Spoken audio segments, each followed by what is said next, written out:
Assista agora à entrevista do advogado Martim de Luca, que representa Donald Trump e a empresa Hubble no processo contra o ministro Alexandre de Moraes. Doutor, de que forma Alexandre de Moraes teria violado as leis norte-americanas? É muito simples e claro. O ministro do Supremo tem 3 caminhos para assistência judicial nos Estados Unidos e para fazer cumprir uma ordem judicial brasileira nos Estados Unidos.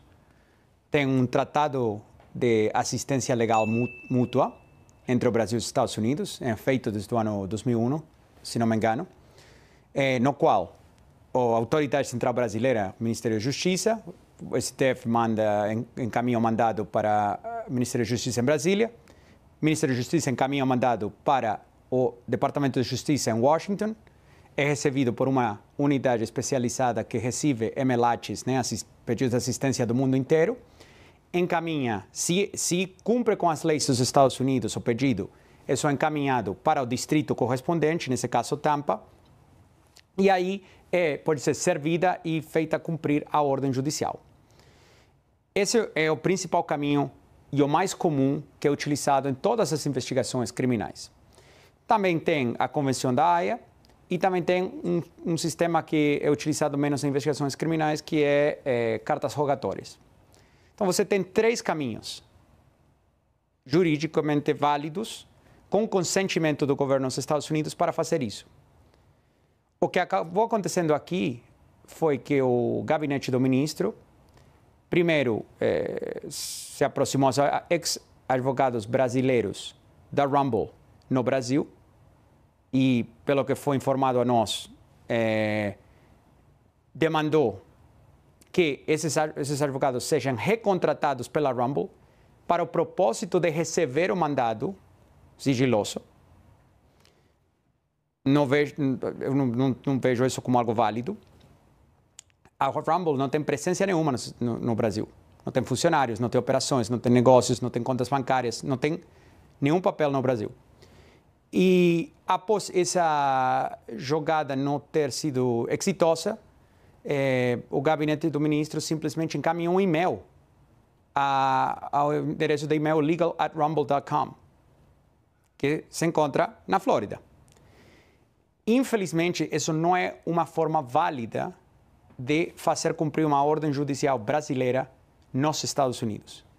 Isso que dispara esses assuntos de soberania digital que estamos falando.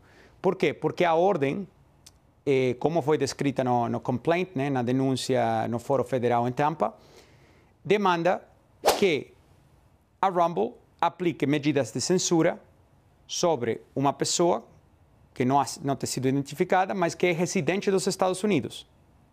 Então, você está demandando que uma empresa americana, sem operações nem contatos com o Brasil, censure as contas de um residente dos Estados Unidos, por razões que não foram explicadas, mas você pode chegar às suas próprias conclusões. E também foi solicitado que a Rumble bloqueie o fluxo de fundos desde a Rumble e desde todos os contribuidores, quem faz propaganda, etc., com essas contas, para o usuário.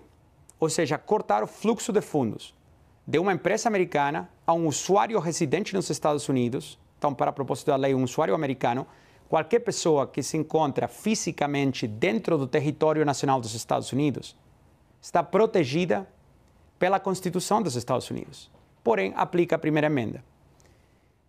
O mais preocupante disso é que essa pessoa já teve um pedido de extradição pelo ministro, que foi recusado pelo governo dos Estados Unidos. E após isso, fazer um e-mail, mandando um mandado por e-mail, com certas ameaças que vocês podem se imaginar, estão descritas na denúncia, mas se não é cumprido em 2 horas, você pagará uma multa de X, você será, vamos apagar o serviço no Brasil de formas não especificadas. Então, uma série de ameaças. Se esses mandados tivessem sido feitos pelo MLAT, também é extremamente provável, quase certeza absoluta, que teriam sido recusados pelo governo dos Estados Unidos. Então, essa é a grande questão.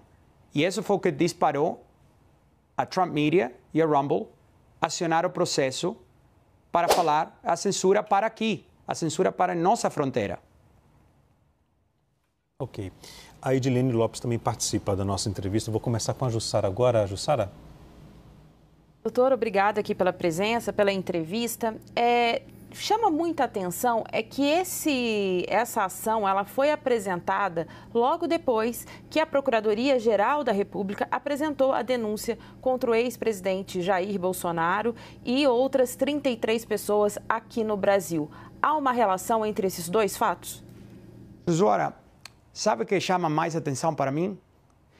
Que os rumores sobre a denúncia do ex-presidente Bolsonaro era que ia ser apresentada na sexta-feira dessa semana. Então, eu te faço uma pergunta. Por que foi adiantada? Não, eu quero saber, perguntei ao senhor se há uma relação entre esses fatos. Eu estou fazendo a pergunta ao senhor. De nossa perspectiva, não. Não há porque preparar uma denúncia como a que a gente preparou para entrar em Tampa demora dias.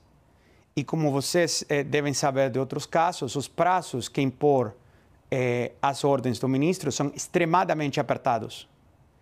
Então, a gente teria que e teve que começar a planejar para entrar com essa ação muitos dias antes. Doutor Martim, mais uma vez, muito obrigada pela entrevista. Eu queria saber se outras ações nesse sentido também estão sendo preparadas por vocês aí nos Estados Unidos. Em quanto tempo nós teremos a primeira resposta dessa ação protocolada hoje aí? O próximo passo que é possível que a gente avance é entrar com um pedido de uma liminar.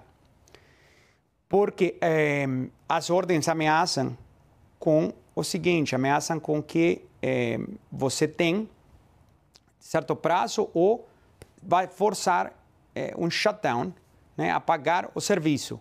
Agora, tem acontecido no passado que quando apagar um serviço é forçado através de terceiros, né? Não, obviamente não voluntariamente pela Rumble, isso pode desestabilizar a plataforma de uma forma global, o qual pode levar a problemas para Truth Social e Trump Media e outros, aos quais a Rumble presta serviço.